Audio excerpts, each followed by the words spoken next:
ഒരു ഹാൻഡ് ഡിസൈനാണ് കാണിക്കാൻ പോകുന്നത്. ബ്രൂച്ച് ഹാൻഡ് ഡിസൈനാണിത്. അപ്പോൾ നമുക്ക് അതിനായിട്ട് നമ്മൾ ഏത് പാറ്റേൺ ആണോ ചെയ്യാൻ പോകുന്നത് അതിലേക്ക് നൂല് കോർത്തതിന് ശേഷം ക്രിസ്റ്റൽ ബീഡ്, ട്യൂബ് ബീഡ്, പിന്നെ 3 ക്രിസ്റ്റൽ ബീഡും കൂടി ഇട്ട് കൊടുത്തു. അതിനുശേഷം ഒരു ട്യൂബും കൂടി ഇട്ട് കൊടുക്കുകയാണ്. ഇനി ഇതിനെ കോർത്ത് വെച്ചേക്കുന്ന ബീഡിൻ്റെ ഉള്ളിലൂടെ നീഡിലിനെ കൊണ്ടുപോയി ക്ലോത്തിലൂടെ താഴേക്ക് കൊണ്ടുവന്ന് അറ്റാച്ച് ചെയ്യാം. ഇത് ബ്രൂച്ച് വർക്കിൻ്റെ ഒരു ഡിസൈനാണ്. ഇത് മാത്രമല്ല കേട്ടോ, ഒത്തിരി ഡിസൈൻ വർക്കുകൾ നമുക്ക് ബ്രൂച്ച് വർക്കിൽ ചെയ്യാനായിട്ട് പറ്റും. അതിനുശേഷം ഞാനിവിടെ ലോക്ക് ചെയ്യാണ്. ഒന്നും കൂടി നമുക്കിതെങ്ങനെ ചെയ്യണേ നോക്കാം. ആദ്യം ഒരു ക്രിസ്റ്റൽ ബീഡ് ഇട്ടു, അതിനുശേഷം ട്യൂബ് ബീഡ്.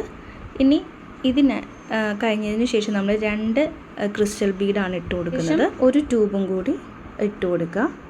ഫസ്റ്റ് നമ്മൾ കോർത്ത് വെച്ചിരിക്കുന്ന ബീഡിൻ്റെ ഉള്ളിലൂടെ നീഡിലിനെ എടുത്ത് ക്ലോത്തിലേക്ക് അറ്റാച്ച് ചെയ്ത് കൊടുക്കാം. ഇനി നമുക്ക് ഇതുപോലെ ഹാൻഡ് ഫുള്ളായിട്ട് കംപ്ലീറ്റ് ചെയ്തെടുക്കാം. അപ്പം മറക്കണ്ട, ആദ്യം നമ്മൾ ക്രിസ്റ്റൽ ബീഡ് ഇട്ടു, അതിനുശേഷം ട്യൂബ് ബീഡ്, പിന്നെ 2 ക്രിസ്റ്റൽ ബീഡ്, പിന്നെ വീണ്ടും ഒരു ട്യൂബ് ബീഡ് ഇട്ടിട്ടാണ് ഇതുപോലെ ചെയ്യേണ്ടത്. ഓക്കെ, നമുക്ക് കംപ്ലീറ്റ് ചെയ്തിട്ടുള്ള വർക്ക് കാണാം. ഇത് കണ്ടോ, ഹാൻഡ് നമുക്ക് ഫുള്ളും ചെയ്യാൻ പറ്റുന്ന ഒരു വർക്കാണ്. മാത്രമല്ല ബ്രൂച്ചസ് കോഴ്സിൽ നിരവധി ഡിസൈൻ വർക്കുകൾ വരുന്നുണ്ട്. അപ്പോൾ ഇഷ്ടപ്പെട്ടെന്ന് വിചാരിക്കുന്നു. നിങ്ങളൊന്ന് ട്രൈ ചെയ്ത് നോക്കുക.